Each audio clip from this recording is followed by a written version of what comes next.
This podcast is brought to you by Barry's Tea.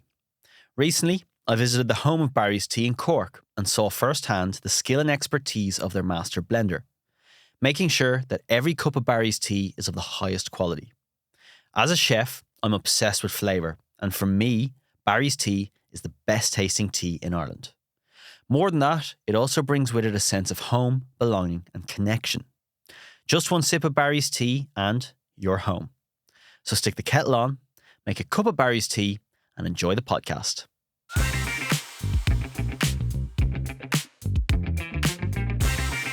Welcome to Roasted with myself, Mark Moriarty, where I chat with notable people about their lives through the wonderful world of food and drink. I'm saying that for my guest in front of me, so he knows what he's about to step into. Today's guest is a former WA super bantamweight champion, Irish boxing legend, if you'll allow me.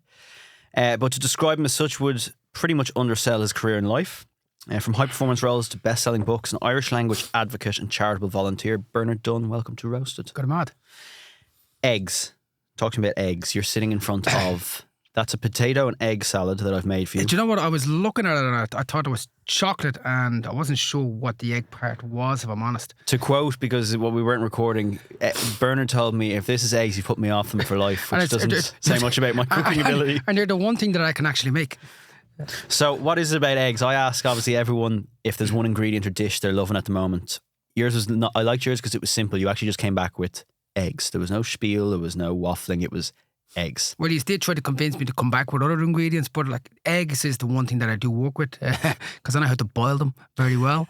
I would have grown up on them. You know, it's part of an athlete's diet when you're trying to make weight. You got to be careful around the foods you take in, cereals. There's added sugars and you got the milk and you have all those pieces. And for me, I was a light guy, so I was small. So having to make weight was a huge challenge. And I've been making weight from kind of the age of 11 to the age of 30. So you say making weight straight in. Let's go straight into boxing because obviously that's what you were first known for. How did you get into boxing? It's one of those where I grew up in it. Like, so my dad went to the Olympics in 1976. Oh, okay. My mom's brother was a middleweight champion. My older brother boxed. It was one of those things where,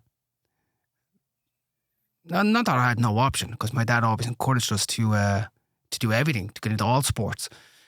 And he saw the value of sport and what it gave to us. But, there was one of those things where I love GAA. So in terms of watching sports, it would be hurling, football, soccer, boxing. So boxing would be the fourth sport I would watch. But I just happened to be better at boxing than I was at any of the other sports. And, I grew up in an environment where I just flourished in that. My dad was my coach. It was a constant piece. Was it a good relationship? Because having an Olympian dad is quite a... It's interesting. Something, not many people have that. I've told my dad I resented him. So I resented my dad in my middle years in terms of being a teenager. So you think you're missing out on all these things of, girls and, drinking with your mates and, going to clubs and, whatever it is that you're doing. I never really got to do any of that stuff. Because you were boxing? Because I was boxing. I remember doing my junior cert and I had to take some of the exams when I was in Turkey. So I was in Turkey boxing in the European Juniors. The day after my mocks, I went to Canada. I was boxing in the Gaelic Youths. Okay. And so I've been traveling since the age of 14, and I did. As I said, I resented my dad back then. It's a strong word. Yeah, well, I felt I was being stopped from doing things, but I always knew he was doing the best for me. But I got to take it out because we used to spar with each other. So I got to give him a couple of slaps every now and again. My dad is the greatest man I know. And I say that with no reservations. And it's the most important part of my life in terms of advice and giving me direction in terms of things that I do. Even when I retired and I got a wee bit lost, I had a conversation with my dad, and it was him that, literally challenged me around, well, what have I tried to do? And that kind of started a domino effect of me getting into, different areas of work. And what about your mum then? my mum was the biggest waste of a ticket on the night of a boxing match. And she grew up around boxing, you know, obviously with my dad in the Olympic Games, and then my older brother, and then myself. And I always grew up trying to challenge and be better than my dad, you know. So my dad was he was my idol, and, you know, he went to the Olympic Games, and that was all I ever wanted to be. So being a professional was never really in my mind, wasn't something that I wanted to do. And then just events happened that, you know, facilitate that opportunity to happen. I'd come back from Sydney where I'd broken my hand and got 30 stitches out there, preparing to try to get into the games. And then I kind of had a bit of a falling out with boxing. You know, it wasn't something that I wanted to do. I felt, you know, there's probably more to life. I'd been boxing 15 years at this stage. Like, I started at 5. I had my first fight at 6. And again, I got those advantages because of my dad. But when I got to 20, I was like, surely there's something else for me to do. And I went back to college for a year. And then offers come in to go pro. And I was like, well, I don't want to box amateur again. And, you know, I just turned professional, and that was it. Went to the States, and life changed. That's a big decision, from almost falling out of love with something at 20 to then saying, do you know what, I'm going to go professional and move country. Well, my initial plan was I was going to stay another 4 years and wait for the Olympic Games. But I felt that there'd been situations that had happened out at Sydney that turned me off a certain segment of the people that we were working with. And I just wasn't happy with how I was a baby at the time, and I wasn't happy with how I was treated. And I felt, you know what, I deserve more than this, and athletes deserve more than this. And thankfully nowadays athletes are well looked after, and they're taken care of. And I felt that, you know, why would I waste another 4 years? And then I said, well, what else am I doing? So I went back to college for a year, trying to figure out what it is I wanted to do. And again, as I said, my dad would have been one of those people who I'd have went to for around life. And he said, well, why not give it a chance? He said, and if it works out, great. And if it doesn't work out, come home and do something else. You spoke a lot, and I've spoken to you before about the role boxing plays in certain communities, and yourself, you came from Neilstown, and you see it across the UK and America. Now, take me from a completely ignorant point of view. I would say often in the media, boxing has a certain love-hate relationship with people, or it gets a lot of bad press stories, and there's certain elements in it. But then you see a story like yours, the positive side of boxing in a community.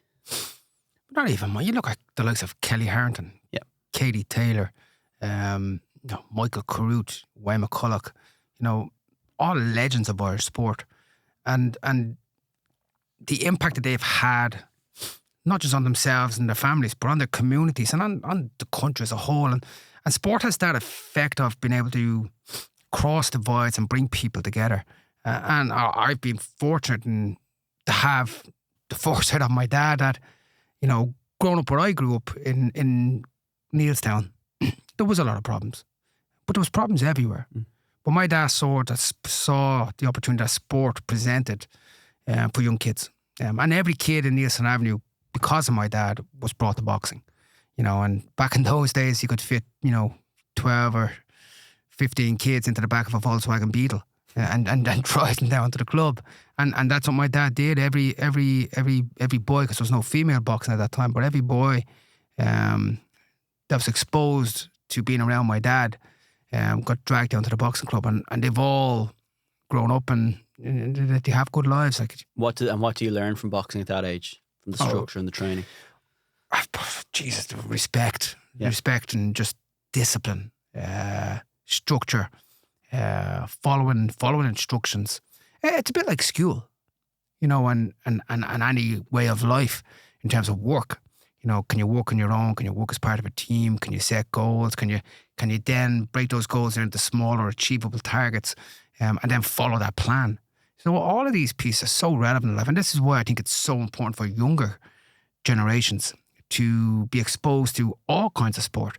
Because it's not just boxing that has this impact, it's all sports. And if we can encourage young kids to get involved, like, you know, the obesity, mental health and antisocial issues that, you know, come in certain areas, they can be challenged. Because you can create life habits at a very young age. when you create those life habits at a very young age, like I was out running this morning. I run every day. And that's just a life habit I grew up with.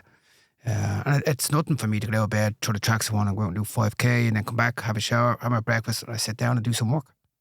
Talking about the habits of being a professional boxer, what does take... Let's talk about like 2007, building up to the likes of a Kiko Martinez fight, and I'll get you to describe that fight after. But what does a training camp look like? What's the 6 in the morning to the evening? Well, I'm out of home for 12 weeks, so I go into a camp. I used to live in Belfast. I train 3 times a day, 3 days a week. Okay. Then twice a day, 3 days a week, and then rest on the Sunday. Training being, I would lift in the morning. So the 3-day sessions, lift in the morning. I would do a short kind of stretching yoga, explosive piece in the middle, and then box in the evening. And then the other days, 2-day sessions would be running, explosive running. You know, everything was boxing relative. So it's short, sharp, and then I'd box in the evening. And then Sunday was a complete day of rest. And food-wise? Unless I was having to make weight, and then I'd have to do something. Okay, well, tell me about that making weight, because it sounds horrific. Oh, it's the one thing I don't miss. You know, I miss fighting. I miss being hit. You miss being hit. It's a strange one, but like there's nothing like it. Like to focus you to. Everybody talks about being present and being in the moment. You get a box in the face, and that very quickly sharpens your senses, you know, and keeps you present. And you don't think about the argument you've had with your girlfriend or your wife or your partner. Or you don't think about, you know, stuff that you've got to do tomorrow. You're very much in the here and now. So you do, but it also makes you feel alive. You know, that it's what I did. It's what I enjoyed doing. It's what I was very comfortable doing. Like I was as happy inside a boxing ring as I am here sitting chatting with yourself. And it was that comfortable for me because you would see things, my peripheral vision would work differently just because of the training that I had. And I'd see your elbow twitch and I'd see your foot move and I'd see your hip shape. And then I'd be analysing what I'm going to do and what you're going to do. What am I going to do next is the question. If you start swinging, there could be trouble. Talking about that 2007 fight, because I was fascinated in doing my research on you. You win a European title, lost to Kiko Martinez. So there's a low, and then we'll get on to the high after that. But talk to me about the day of that fight, the feelings of someone that's obviously the biggest moment of your career that you're walking into. So how does that day roll? But every moment is the biggest moment of my career. Like, so every fight, the next one, like that's the only piece I can focus on. Like, so, and each one is somebody who's trying to stop me from achieving my goal and they're trying to implement their plan, and I've got to implement my plan. But like, I don't speak in lows and highs. I know the Kiko piece is one that's quite famous. 86 seconds. It's big. It was a 3 arena. Packed house, RT. Televised around the world. Are you aware of all that going into it, or are you in a bubble? I doesn't know. It was nothing. It's you block it out. Like I could be in the 15,000 people in the arena. I'd hear 3 voices. I'd hear my dad. I'd hear my brother. I'd hear my coach. And I could still watch fights back on TV, and I can hear the voice, and I can see me implement something that they've just said. But that's just focus. That's me trained into hearing those voices and being used to hearing those voices when I'm in a ring. But like, again, the low and high piece, Kiko was the greatest learning experience I got. I really got through on talent up to that point in time. Were you expected to win that bout going in? I expect to win every bout. Okay, but as a public perception? I think the odds were in my favour as well, yeah. So I think Kiko was 3-1 against. Okay. Rumour has it he won a lot of money on it. I did read that in a couple of articles, yeah. Well, that's what I've heard. Like, so rumour has it he won a bit of money, but it was... I failed to implement my plan. Basic piece. Simple as? Oh, my plan was to box and move for 6 rounds, you know, break him down and then start to go after him. I went straight in and engaged. But I got caught just on time. He never hurt me. Kiko never hurt me. Whereas my last fight when I got beat, he hurt me physically. I got boom. So whoa, what was that? But I got to that point in my career where I'd been very fortunate, very lucky that probably the biggest challenge for me was making weight. The fighting part is the fun part, and that's the piece I'm trained to do. But the real killer for my body was having to cut out food. Like I went from a young age without Easter eggs. You know, Easter was always where national championships were. Yeah. So while everybody else was eating Easter eggs, I was making weight and having to fight in national competitions. What do you have to do to make weight? It depends how good I've been and how disciplined I've been in managing it. So you might have to lose, a kilo in the last few days, or? Oh, that would be the least of my worries. Really? Yeah. Would be the least of my worries, yeah. What are we talking? But as I said, like I got to the Kiko stage really on talent. I hadn't really changed much. I wasn't lifting. I didn't have a full-time nutritionist. And I was technique and skill was what I had. I needed to adapt. But because I was winning, and I've reflected from the age of 14, so I have diaries at home of me taking notes from the age of 14 around how I felt, what I was eating, the mood I was in, all these type of pieces. And slightly ahead of its time, I would imagine.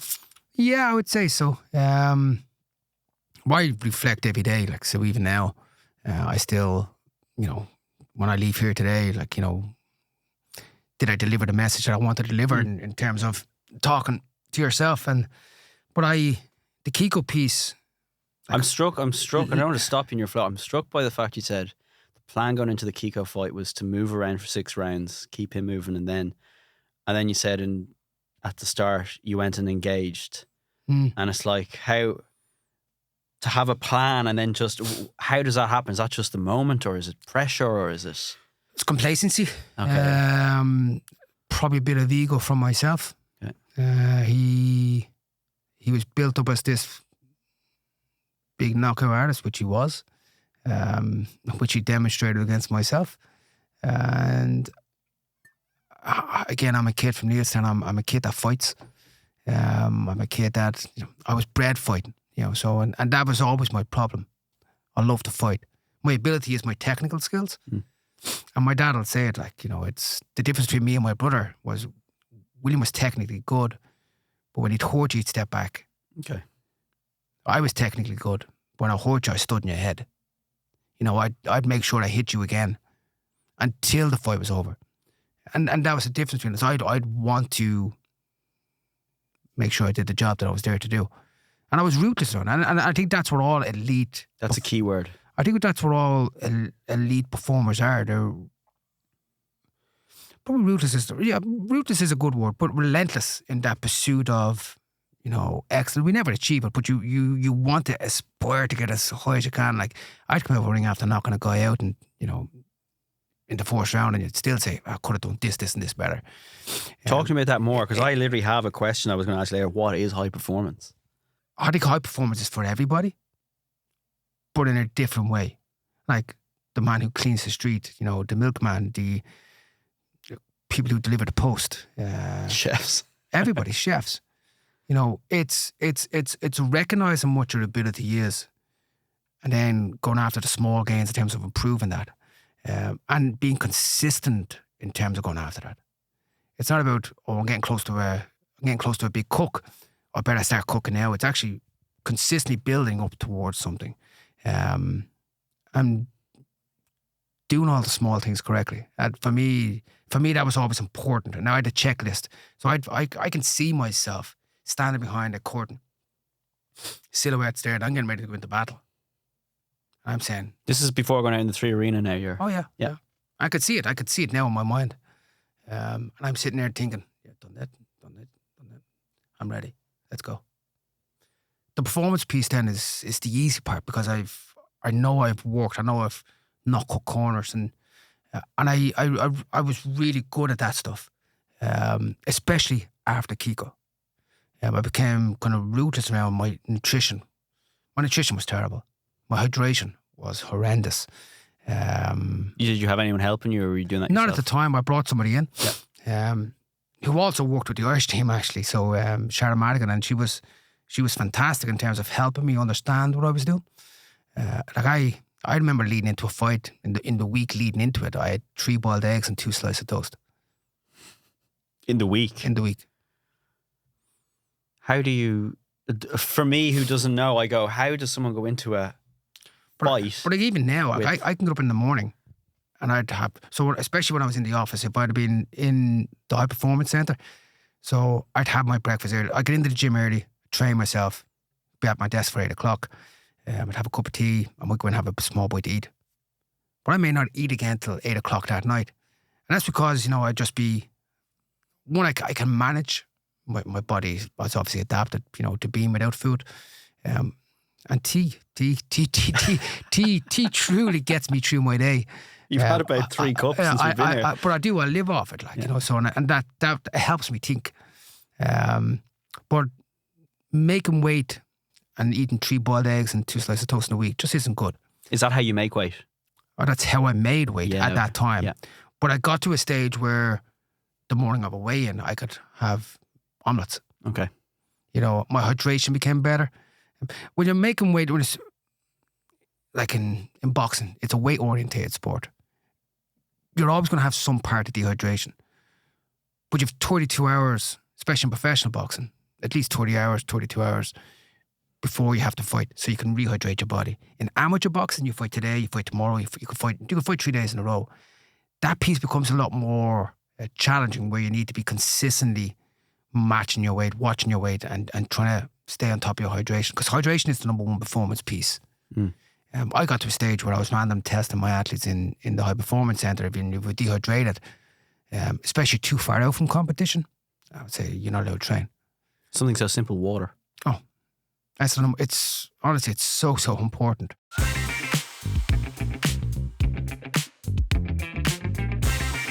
Thank you to Barry's Tea for supporting this podcast. Barry's Tea holds a special place in people's hearts, not just because it tastes amazing, but because as Irish people, Barry's Tea is one of those special things that connects us with home and that sense of belonging. We drink it in cafes, in restaurants, at book clubs. When we're out hiking, we even bring it on holidays and drink it all over the world. No matter where you are or what you're doing, one sip of Barry's Tea and you're home.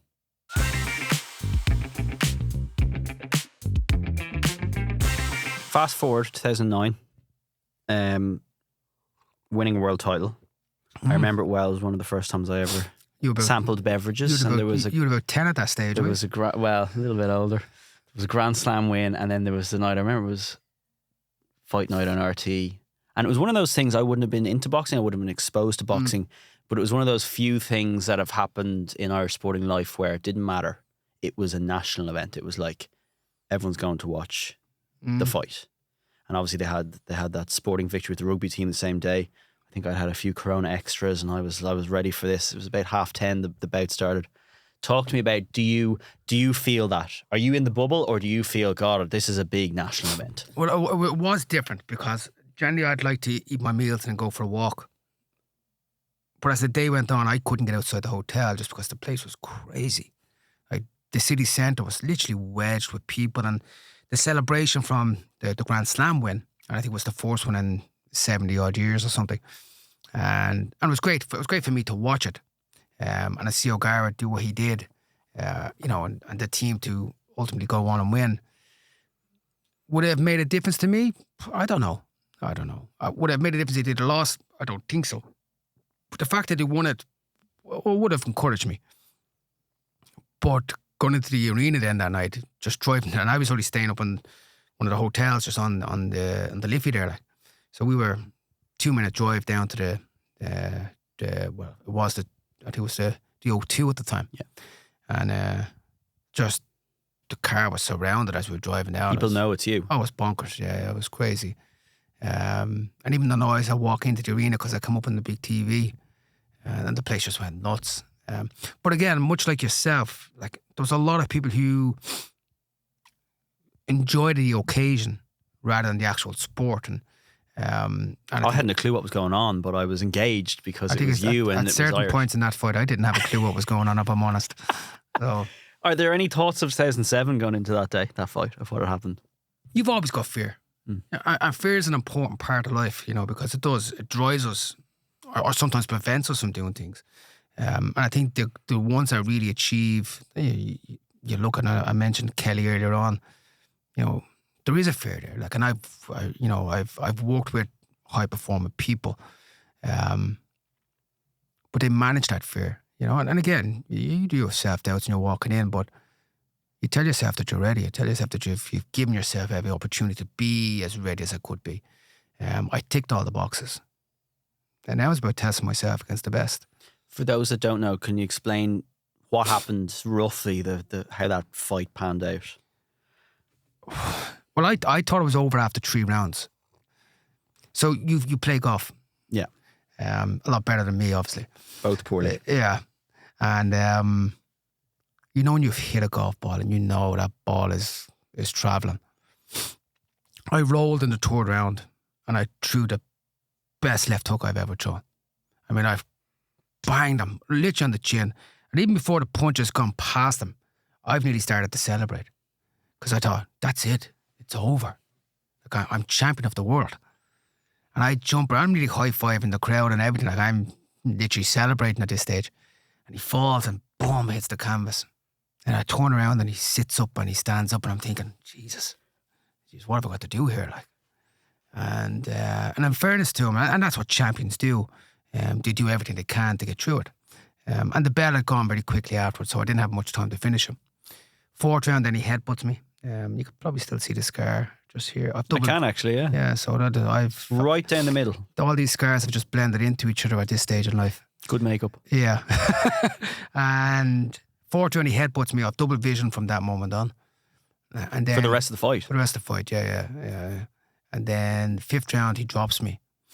And I was okay the first time he dropped me. Second time he drops me, I look up. And I see my dad's not looking. I mean, Mum isn't looking at me. She's head buried in my dad's chest. I thought, geez, what's wrong with me, Ma? So shit, you're on the floor. It was only then I realised where I was. I didn't even know I was in a boxing ring. And I had an out-of-body experience at that moment in time.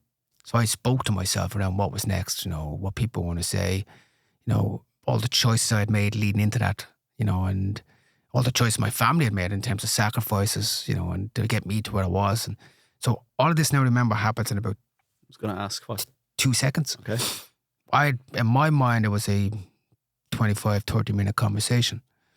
Like I talked about living in the States. I talked about, I was on the fire brigade panel at the time. So I'd done the test to get into the fire brigade and I was accepted. Is that what you're going to be? You're going to be a fireman. And was I ready for that? And so all of these things went through my head. And then I heard somebody shouting, and it was a northern voice, and it was my coach, Harry Hawkins, shouting at me to get up. Get effing up on your feet. And that's what I did. And there was about 30 seconds left in the round, and Cordoba jumped on me, and thankfully I survived, just about. And the first punch I threw was on the bell in retaliation. And I missed him and hit the ref. But that was it. I was back. I was clear in my mind. When I sat in the corner, my coach looked at me and said, I couldn't get over your eyes. He said, I thought I was stopping the fight. He said, when I looked at you, he says, you were clear. You said, I'm all right. And that was it. Well, you still a long way to go in that fight from there. Yeah. And then 6, 7, 8, 9, 10, kind of back and forth. It was a war. And I got Fight of the Year, got World Fight of the Year, which was, again, great to be a part of.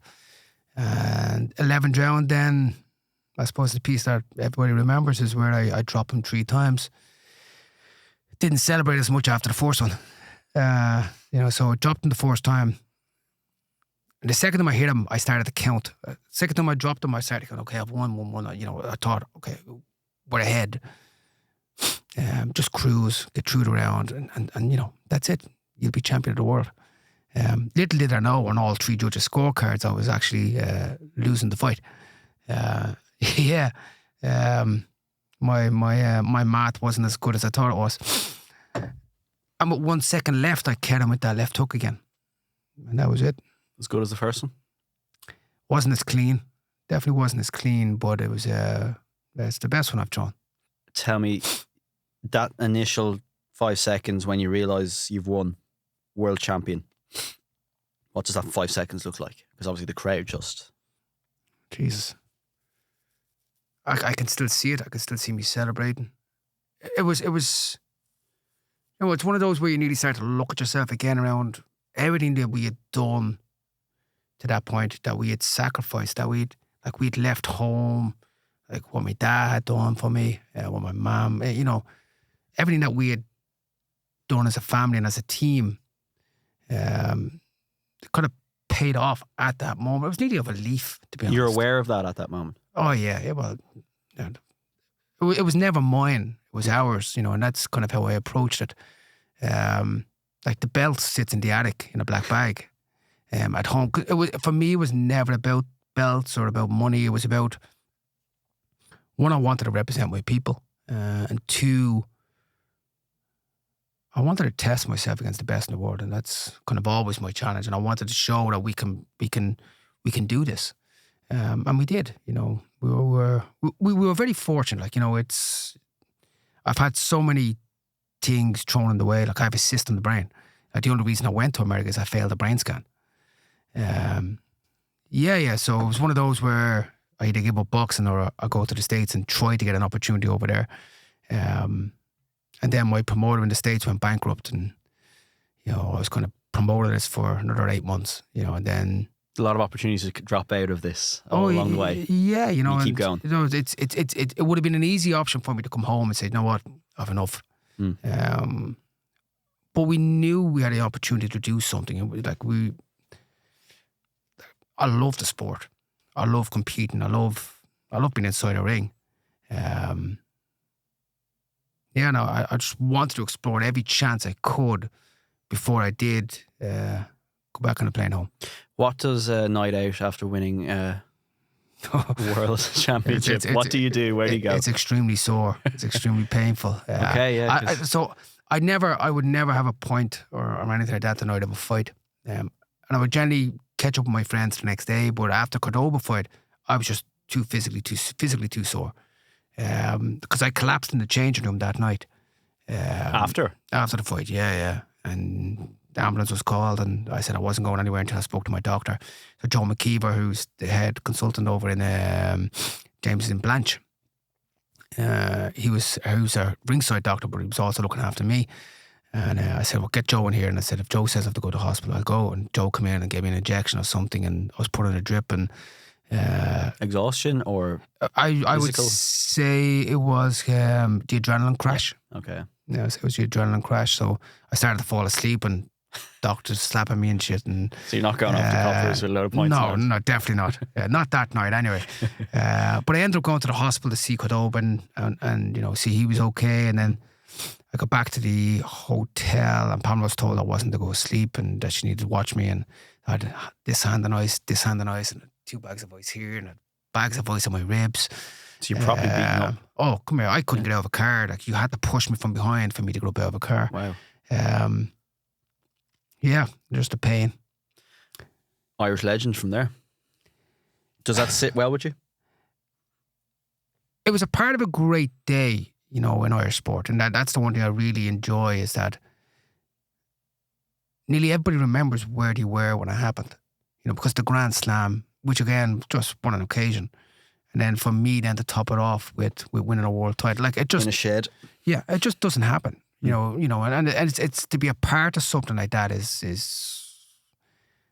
forever incredible. Like, not that my kids care whatsoever, or have ever cared. What age were they when all that happened? They were... Oh, sure. Well, Cueva is 18 now, and Finn is 17 in December next month. So they were tiny. Was it not cool to have a world champion dad now? I don't know. Well, I'm over 15 years retired now, like, so. You would think so. I would have thought it would have been cool, but not so much in my house. Tell me about, you mentioned earlier that your dad helped you when you retired and you said you're a little bit lost. Yeah. What was the conversation there? Oh, well, I came very close to going back. Yeah, so I was offered a deal to go back, and I decided, we decided that it wasn't right for me to go back. We being? My wife. I remember I was watching a fight, and I was about 10 months after I'd retired, and I was watching this fight. And so I've gone through a system where everything is so structured. Everything is so... I know what I'm doing day in, day out. My eating is kind of, very restricted. My fluids are water, or tea. Nothing really else. You're probably throwing some, electrolytes into it, and, that's helping me. To all of a sudden, I can eat what I want, drink what I want, and that's great for about 3 weeks. Mm. Then it's like boring. You're not missing out on anything, and I thought I was missing so many things as a kid. And this is why I look back now and I thank my dad for absolutely everything I've got in life. But you don't think about that as a kid. I know you think about that when you're starving yourself. You think, oh, geez, I can't wait to eat this, I can't wait to eat that, I can't wait to eat this. And it's just tricks. And once you can get through a certain period of time, you can manage that then. So then I wasn't really doing anything. You get asked to show up here and show up there and do TV shows and shit. And it was one of those where, but is this really me? And watching this fight, it was my weight division. I'm thinking, geez, I could beat both of these. I'm thinking, 1 or 2 fights, I'd be European champion. 2 or 3 fights, I'd be fighting for a world title again. And I called Pamela, told her what I was thinking. How does that conversation go? Hey, look at me, I've never gone back boxing, so that can tell you what happened. My wife's from a neighbourhood close by mine. She's from Ballyfermot. So, I think the Ballyfermot definitely came out in her that day when she started to discuss my options. But it was I retired at the right time. Because once I won the world title, I think really at that stage, I knew there was something else I needed to do. Didn't know what it was, but I knew there was something else. And then I had one more fight, and I'd kind of fallen out of love with it. And I felt, and I didn't want that to happen. I didn't want to resent boxing. And it was just, everything was a challenge. And I knew I'd start to cut corners. And I knew I'd start to do things I shouldn't do. And not show up to training sessions. I'll not be as hard on myself as I should be.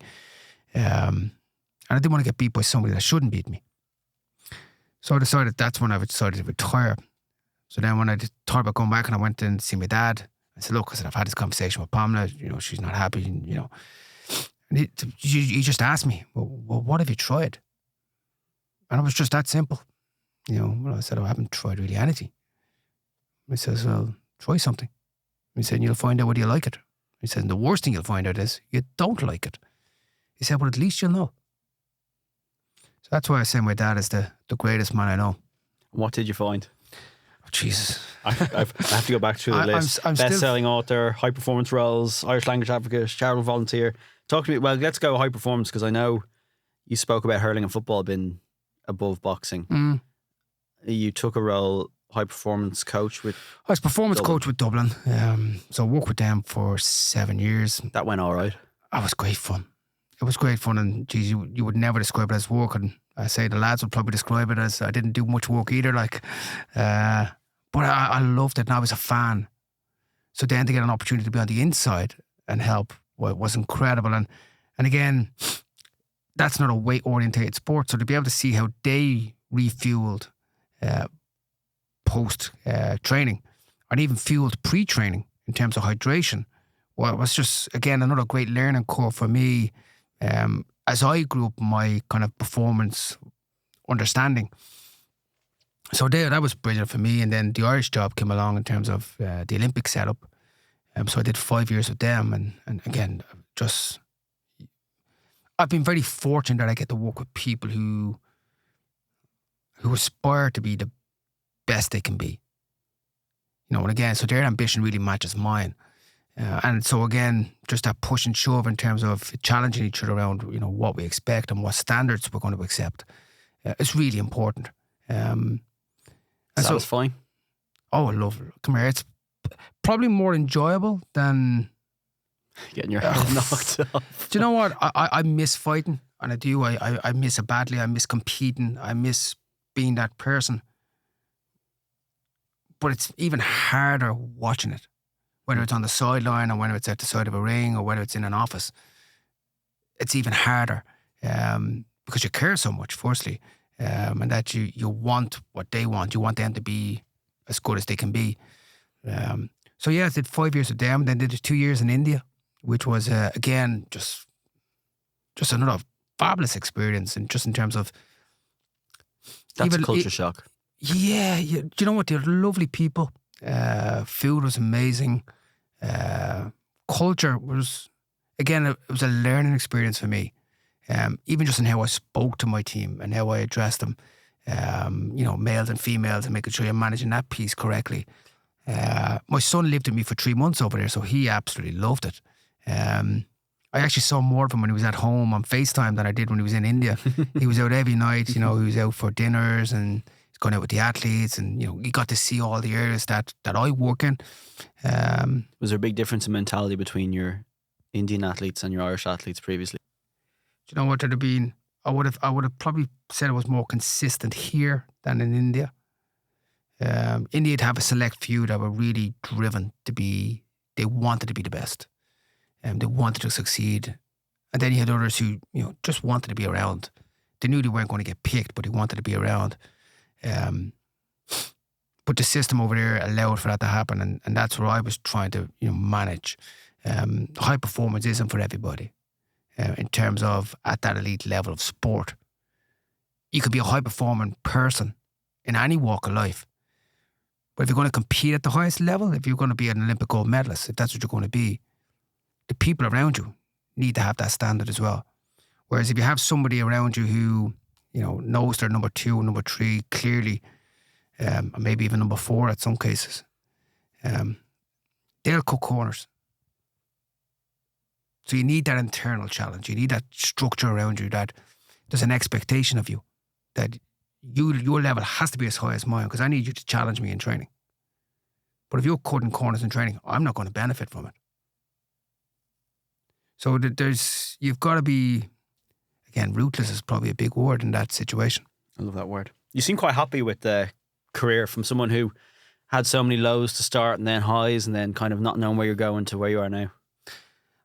But even now, I'm figuring out what's next.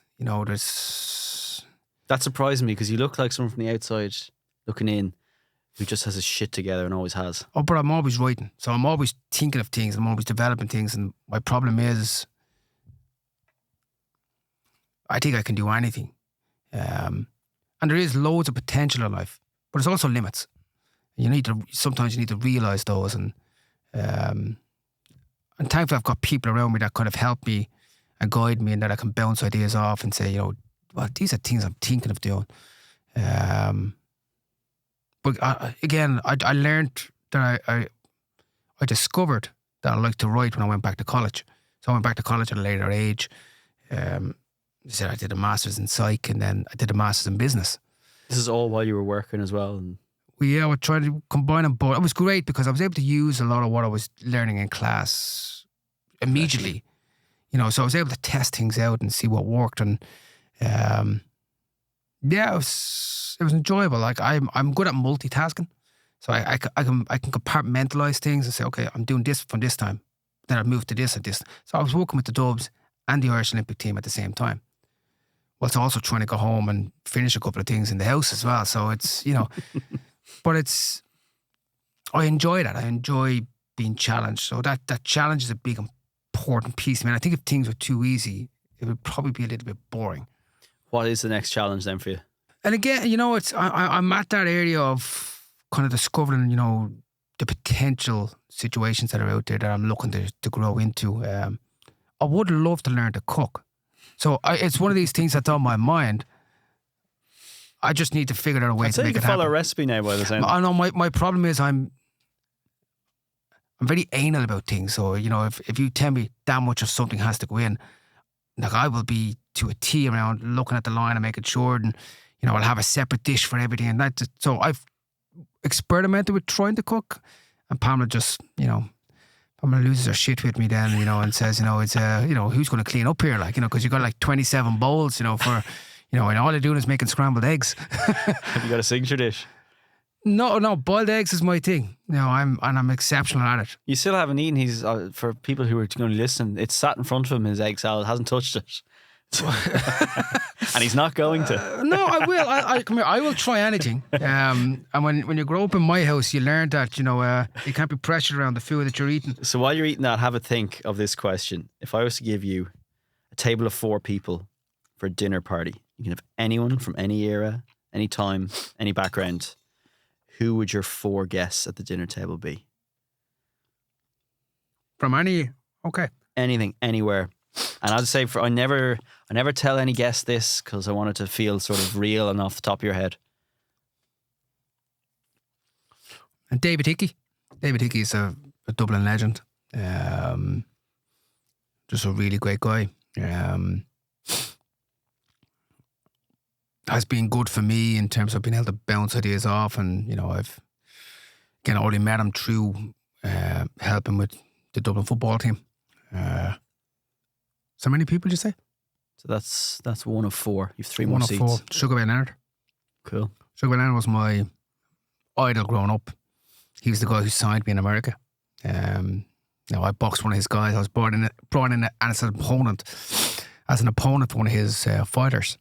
And when you're brought in as an opponent, you're there for one reason. You're there to lose. I knocked his guy out, and Ray jumped in the ring and says, "We need to talk." And I said, "Oh, I know we do." And that was it. My career changed after that moment. And Ray came to my house 3 weeks later, put a contract on the table, and we signed with Sugar Ray Leonard. So Ray, what a lovely man. Just even how he So you've used the word legend here a couple of times. Ray's a real legend. I think we talk about legends too much. Or too many people are branded as legends. Like Sugar Ray Leonard's a proper legend. Just a lovely guy, great, and even how he just speaks with people. Paul McGrath. Cool. Paul McGrath is again a man that is a proper legend. Really good crack. It's turning into quite a dinner party. He's as bad at golf as I am. I could probably outrun him at this moment in time, with his dodgy knee. But yeah, Paul is just a lovely guy, and I've been fortunate enough to get to know him over the last couple of years. And my dad. My dad. Nice. Yeah, he'd have to be there. Yeah. Somebody has to drive us all home. Of all, you've done a lot. We've spoken about most of it here. Of all the things you've done in your career to date, what are you most proud of? Probably watching Kelly winning her Olympic gold medal. Having been there for the first one in Tokyo. Just an incredible person, firstly. But as an athlete, she's as driven and as, she would have come into my office on several occasions, and, we'd have had a conversation or two around certain things. But we always saw the way forward together, which was really important. And she had standards, which was, again, it's really important at a high level that you set the standard for yourself, because you've got to be the example. So, geez, I would say that's probably it. It'd be easy for me to say my kids and say marry my wife, and she knows that's not true. So there's no point in me lying to her on air. Winning the world title was amazing, and it's without doubt changed my life, and given me every opportunity it's given me. But and I'll always be remembered as Bernard Dunne, the boxer, but I don't think that's the piece that defines me. I don't think so. I think what defines you is, based on that answer, is what you've given back in the sort of second half of your careers. But I enjoy that. I enjoy working with people. I enjoy helping people maximise their performance, and whatever that may be. We had 7 athletes in Tokyo. 2 of them won medals, but 7 of them performed exceptionally. And how they conducted themselves, how they spoke, how they engaged with people was just a great representation of everything that we stood for. Bernard Dunne, thank you very, very much for joining me. Got him mad. If you like what you heard from Bernard, you can like and subscribe, leave a review, or even just tell a friend about the podcast. You can watch our full conversation on YouTube. It's Bernard finishes his tea and doesn't finish his eggs. And I will see you next time.